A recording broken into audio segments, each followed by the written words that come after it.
So, if you look at the most successful leaders today, you usually see what looks like, well, a perfectly oiled machine.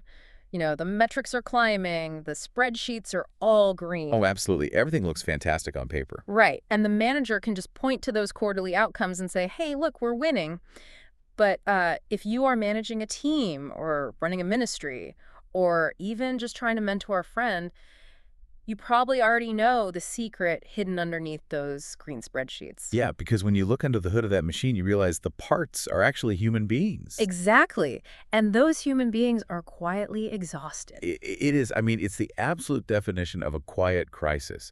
We see all this visible success on the outside, but underneath, there's just a profound level of burnout. Yeah.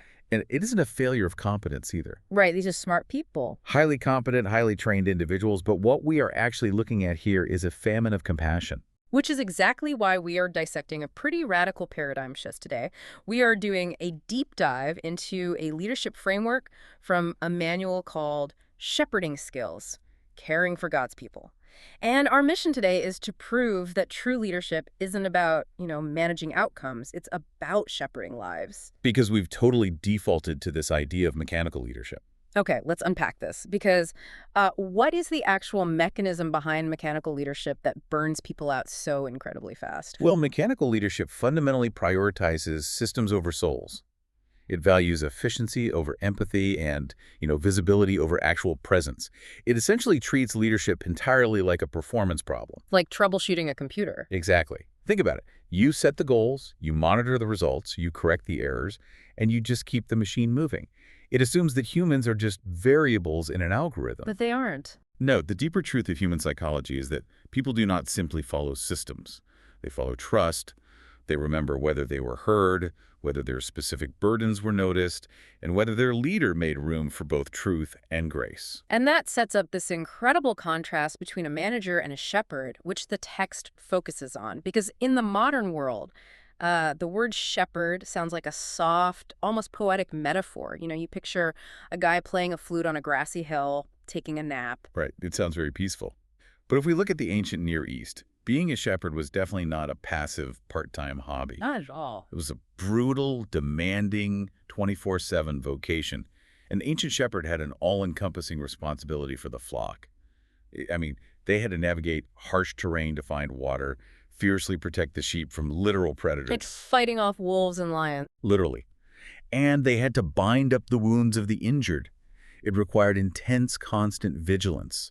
So when the biblical texts talk about leadership, they don't start with kings or CEOs or military generals. They start with shepherds.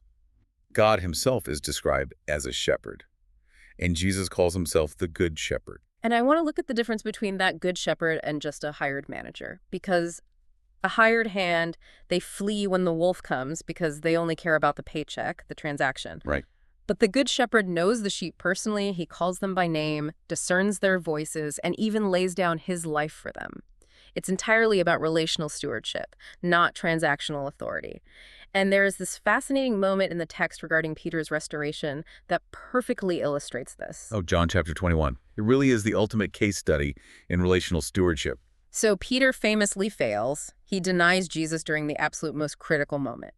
But later, Jesus comes back to restore him to leadership. Right. And just think about how a modern corporate manager would handle that situation. Oh, there'd be a PIP, a performance improvement plan, exactly, a probationary period, weekly check-ins.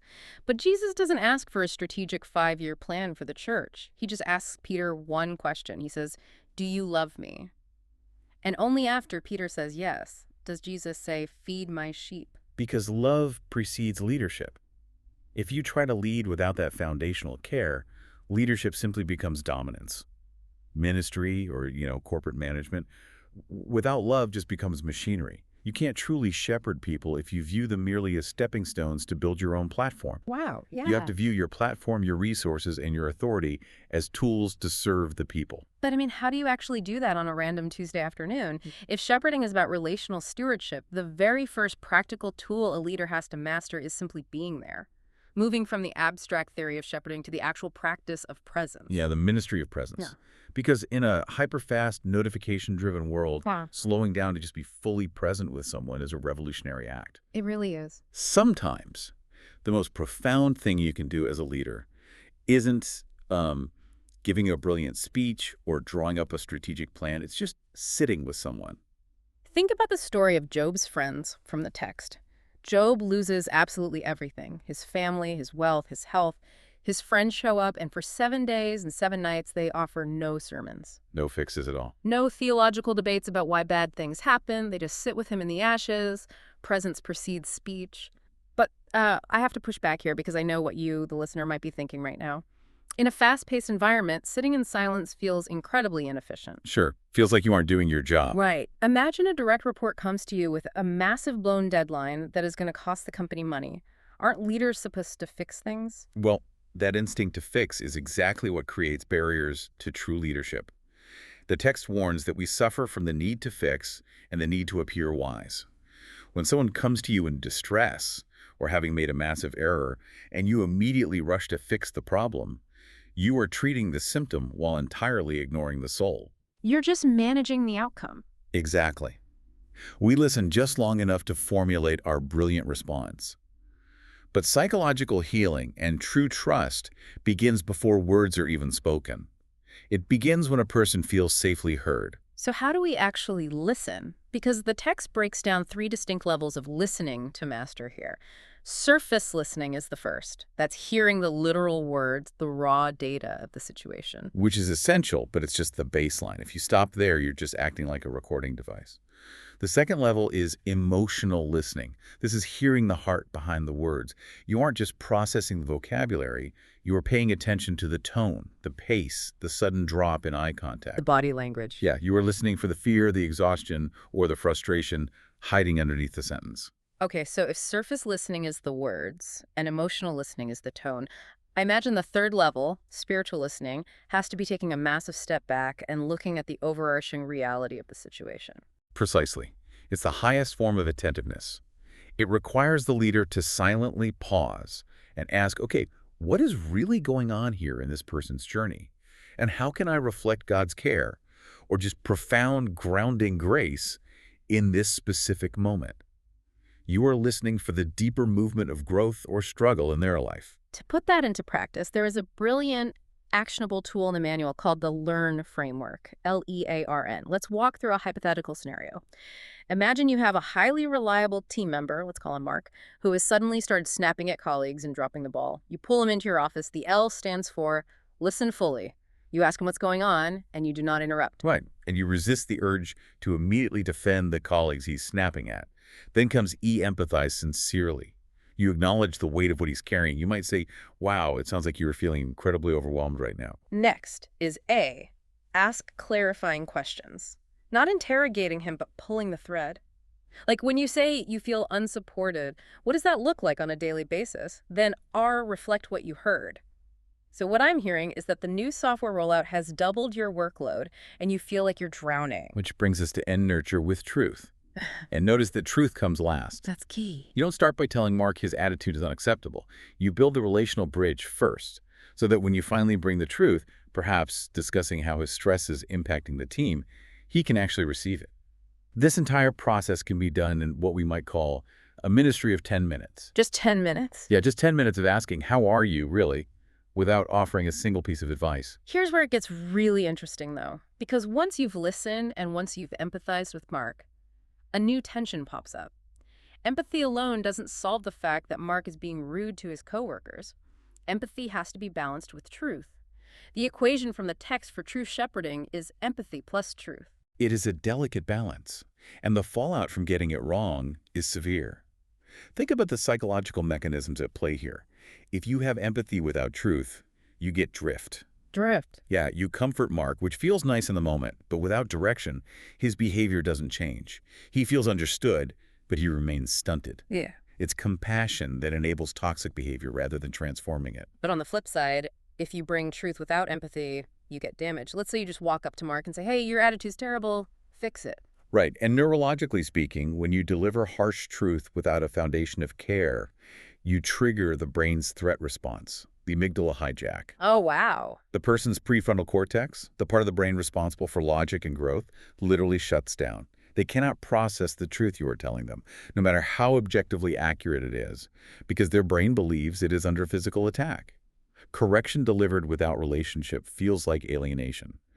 Truth without empathy is usually about the leader's ego proving they are right, rather than the person's restoration. I love the surgeon's hand analogy from the text for this. Think of truth as the scalpel. It is incredibly sharp, precise, and absolutely necessary to cut out the disease, in this case, Mark's toxic behavior. But grace and empathy, that is the steady hand of the surgeon, and love is the healing intent behind the operation. That's a great way to picture it. If you just take a scalpel and start hacking away without a steady hand and a healing intent, you aren't doing surgery, you're just causing trauma. You need the steady hand of empathy to apply the scalpel of truth effectively. Look at Paul the Apostle as the ultimate case study for this sacred balance. He was constantly dealing with messy, complicated, often dysfunctional groups of people in the early churches. But he used a very specific threefold rhythm in his pastoral care: affirm, address, restore. So, applied to a modern context, like our scenario with Mark, the first step is to affirm. Before addressing the failure, you reinforce their identity. You say, Mark, you are an incredibly valuable part of this team, and I respect your work ethic. You establish relational security so his amygdala doesn't hijack. Exactly. Then you address the issue clearly. You don't use vague corporate speak or passive-aggressive hints. Use the scalpel of truth. You say, however, the way you spoke to Sarah in the meeting yesterday was unacceptable and damaged team trust. And finally, restore gently. Because the goal isn't to humiliate Mark or win an argument. The destination is redemption. So you say, how do we get your workload balanced so you can get back to being the collaborative leader we know you are? Affirm first, address clearly, restore gently. This raises an important question, though. We have to acknowledge a harsh reality here. Doing this level of emotional surgery, constantly empathizing deeply, and carrying people's burdens, it sounds exhausting. It sounds like a fast track to a breakdown, which brings up a massive friction point. How does a shepherd survive this? This leads directly into the necessity of boundaries. And I have to admit, setting boundaries often feels selfish, especially for someone who is called to ministry or, a founder who feels responsible for their startup. If you say no to someone in need, aren't you failing as a shepherd? That is a pervasive guilt trap, but it is fundamentally unsustainable. Boundaries are not walls to keep people out. They are the guardrails of love. Guardrails of love. I like that. Consider the story of Moses and his father-in-law Jethro from Exodus 18. Moses was suffering from the ultimate ancient case of founder syndrome. He was sitting from morning till evening, judging every single dispute for the entire nation of Israel. Trying to do it all himself. He was trying to be the sole bottleneck for 1 million people. Jethro looks at him and says, what you are doing is not good. Yeah. You will wear yourself out, and these people as well. Jethro forces Moses to delegate. Even Jesus, the ultimate good shepherd, constantly withdrew from the crushing crowds to solitary places to rest. He didn't heal every single sick person in every town he visited. He knew his limits. And the text details 4 specific types of boundaries that leaders need to establish to avoid that founder syndrome. First is emotional boundaries. This means caring deeply without absorbing the burden as your own. You have to realize you are a channel of care, not a reservoir meant to store everyone else's pain. If you absorb it all, you will drown. The second is time boundaries. Time is strictly finite. A shepherd has to manage the clock, which often means practicing the uncomfortable ministry of saying no. If you don't fiercely protect your schedule for rest, prayer, and your own family, you will have absolutely nothing left to give the flock when they actually need you. Then there are relational boundaries. This is about fostering growth, not codependency. A healthy shepherd equips people to eventually walk on their own. If your team cannot make a single decision without your constant intervention, you haven't shepherded them. You've just made them addicted to your approval. And the fourth, which might be the most difficult for high achievers to swallow, is spiritual boundaries. It's the humble recognition that God transforms people, not the leader. You can guide, you can listen, you can apply the scalpel of truth, but you cannot manufacture spiritual or emotional growth in another human being. Releasing the final outcome is a massive boundary that prevents leaders from slipping into a toxic savior complex. Okay, so boundaries protect the shepherd day to day. But what happens when the flock goes off a cliff? You come into work, and someone is having a full-blown meltdown or exhibiting incredibly destructive behavior. We've talked about presence and truth, but sometimes the wheels are just coming off. Right, and in a crisis, the presenting problem is rarely the actual problem. A shepherd must look beneath the surface. Think of it like dashboard warning lights in your car. Imagine you're driving down the highway and a red light starts flashing on the dashboard. You don't take a hammer and smash the light bulb. No, that would be ridiculous. Right. The light isn't the problem. It's just an indicator that there is a massive engine failure under the hood.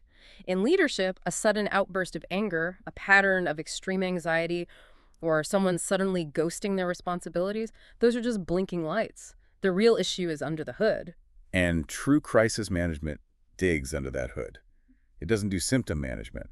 It looks for emotional injuries from the past, moral disorder, or misaligned worship, where a person has placed their ultimate trust in something fragile like public approval or the illusion of control. Right. And that thing is just shattered. Think about the ultimate crisis management scenario from the text, Joseph facing the brothers who sold him into slavery. Joseph spends years in prison, and then suddenly he is the second most powerful man in Egypt. His brothers, the men who ruined his life, show up begging for food. That is a high-stakes trauma moment. He has the power to absolutely destroy them, but he doesn't panic. He doesn't retaliate. Because his presence was anchored in providence. He had done the deep internal work to see his pain through the lens of a larger redemptive story. And because he was anchored, he could be a stabilizing presence for his fractured family. In a crisis, a shepherd has to follow a specific sequence. Okay, what is it? First, stabilize the situation and ensure immediate safety. Second, listen fully to understand the root fear. Third, discern what is an actual priority and what is just noise. Fourth, guide with truth shaped by compassion. And finally, follow up because trauma doesn't resolve in a single afternoon. And the ultimate goal of all of this, the listening, the truth-telling, the crisis management, is to guide the person toward true ownership. We have to avoid what the manual calls spiritual outsourcing, where a person just relies on the leader to fix their life, their career, or their faith for them. Shepherding is fundamentally about moving a person from rescue to restoration. When someone is in an acute crisis, yes, you might need to rescue them temporarily. You stabilize the situation. But if you keep rescuing them week after week, they never build the muscles to walk on their own. It's exactly like teaching a toddler to walk. You hold their hands at first, you catch them when they stumble, but eventually you have to let go and step back. True stability comes from the child practicing the steps themselves, not from being carried everywhere forever. The leader's job is to equip them to take responsibility for their own journey. The shepherd guides, but the sheep must walk. Because true, lasting growth only happens when individuals choose alignment and health for themselves. So what does this all mean for you, the listener? If we pull all these threads together, the core message of this deep dive is incredibly clear. True leadership is not about building an impressive empire. It's about loving someone faithfully. It is a total paradigm shift from transactional authority managing people to get outcomes to relational stewardship caring for people because they have inherent worth. And that posture applies everywhere. Whether you are parenting a teenager, running a corporate boardroom, or leading a church volunteer team. Long after your team forgets your strategic vision or the exact words of advice you gave them, they will remember your posture. Were you gentle? Were you truthful? Did you view them as a soul to be shepherded or just a cog in a machine? It brings us right back to that engine metaphor we started with. If you treat people like parts in a machine, you might get short-term efficiency, but eventually the engine burns out, the spreadsheets turn red.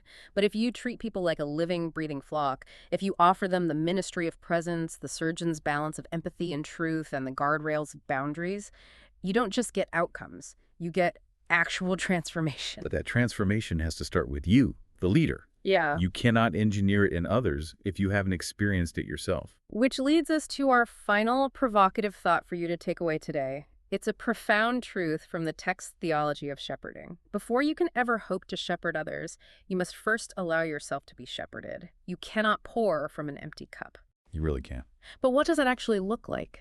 It means stopping the frantic self-reliance. It means yielding the illusion of control. So, as you go about your week, we want you to pause and ask yourself this question.